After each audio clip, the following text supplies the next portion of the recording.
যে শিশুটার ছোট্ট পেটে ছিল ভীষণ খিদের টান, যে ছেলেটা বালক বেলায় লেটুর দলে গাইতো গান, চুরুলিয়ার সেই ছেলেটার বুকের ভিতর দুঃসাহস, সেই ছেলেটার শিরায় শিরায় সপ্ত কৃপান কাব্যকোষ।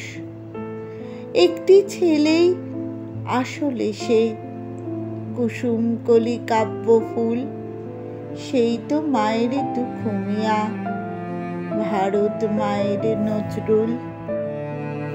যে ছেলেটার গুল বাগিচায় বুলবুলিরা গাইতো গান, যে ছেলেটার শব্দ অসি করত ব্রিটিশ রক্তপান, যে ছেলেটার সাম্যবাদে জাত বিভেদের নেই মানে, যে ছেলেটার মন্ত্র টানে আল্লাহ রঘু এক গানে, সে তো কেবল একটি ছেলেই, বাংলা মায়ের কাব্যমূল, বাংলা মায়ের দুখুমিয়া, ভারত মায়ের নজরুল।